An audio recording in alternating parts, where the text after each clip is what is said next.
Hello Libra, and welcome to your monthly horoscope for September for the Sun or the Ascendant. As ever, I'm going to give you the main takeouts to look out for, but please stay with me. I will dive deep to give you in forensic detail all the key influences particularly relevant to your sign. Now this is a very special month because on the 23rd we have the autumnal equinox, which ushers in the third cardinal quadrant and of course the Sun into your sign. And that really puts the emphasis on relating for us all for a 13-week period, but for you it brings you very much into the present. So I can't wait to share with you more about that. But there's also a supercharged new moon in your sign on the 25th, which could bring some real fortune in your direction.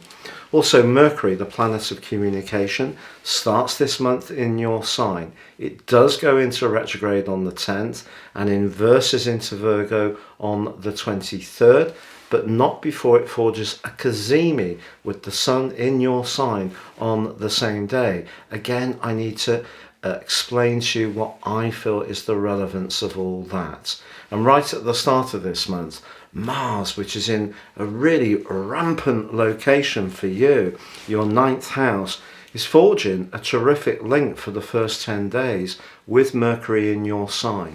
So this can be a moment of real initiative that can supercharge your efforts.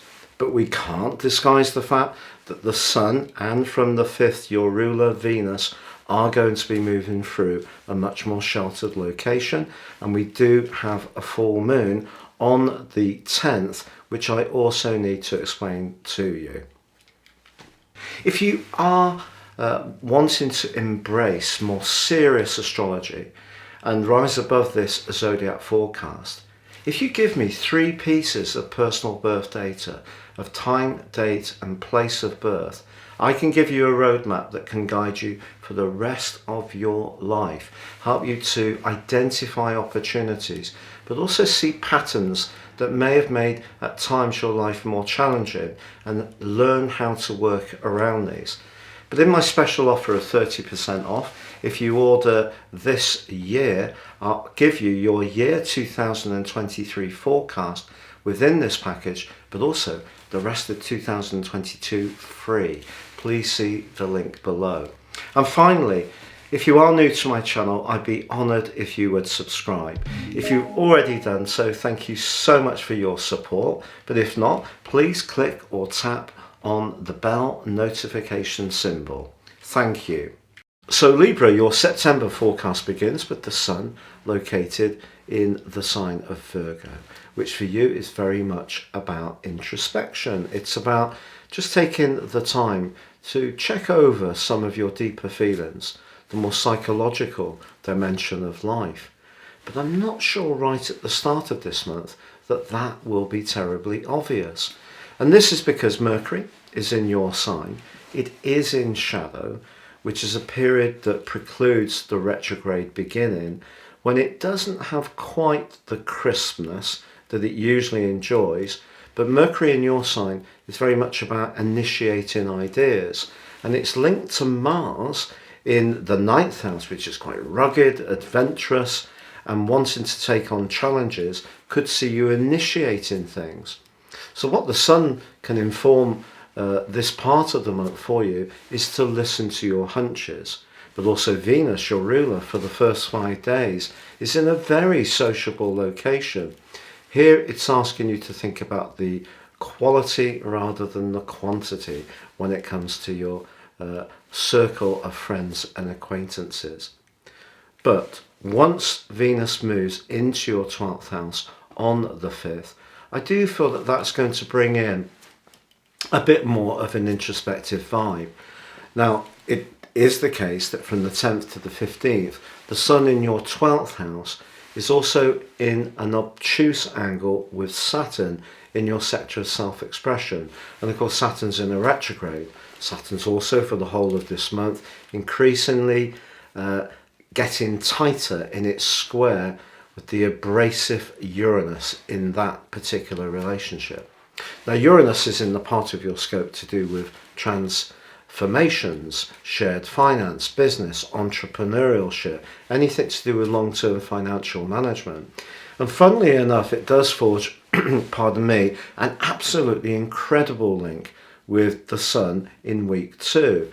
So listening to your hunches or being in touch with your deeper thoughts could give you some inspirational ideas to marshal those areas. But the Sun's angle with Saturn could mean that there's part of you that could feel a little bit unsure about whether to go forwards on some more speculative ideas, because the angle between the Sun and Saturn could create a little bit of doubt, to be honest. Now, often when you are doubtful, you can find your thinking oscillating as you try to find a balance of what to do. The 10th sees a full moon. Now, on that day, of course, Mercury does go retrograde in your sign. And something that has seemed important to you could slow down. You may go through a process throughout the rest of this month where you need to think more clearly about whether you want to go ahead in a particular way or not. But because Uranus is involved in this particular full moon, you are being asked to stay as open-minded and as flexible as possible. But of course, the full moon is in the part of your horoscope to do with practicalities. And that's where Neptune is. And Neptune's been causing some mischief for you since 2012, lowering your physical vitality, or perhaps at times seeing you too self-sacrificing. Now, by week 3, the Sun and Neptune are in an opposition, and this could be the most tender part of this month, quite frankly.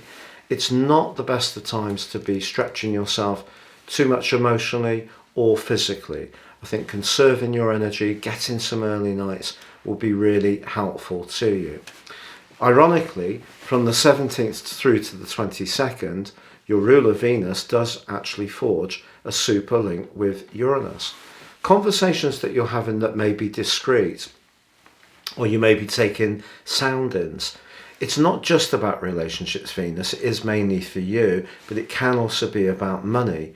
So maybe some research you're going to do can reveal a brilliant idea from the 17th to the 22nd.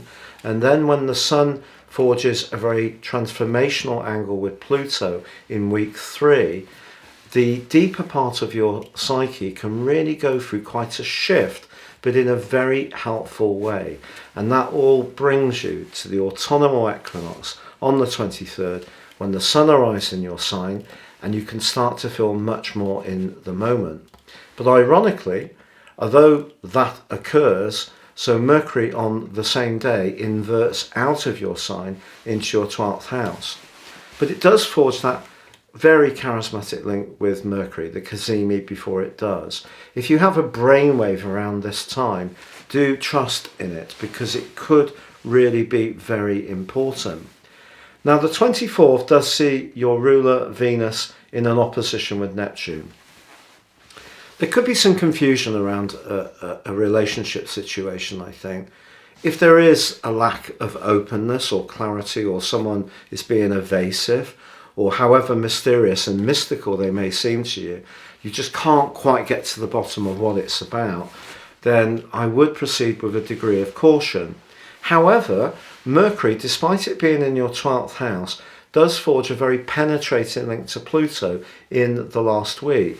So once more, if you can balance the drive that the autumnal equinox is giving you and the arrival of the Sun in your sign, helping you to move into the moment with that more appreciation of your more of the hunches you may have, the more psychological dimension, that can actually be a good combination to run in unison.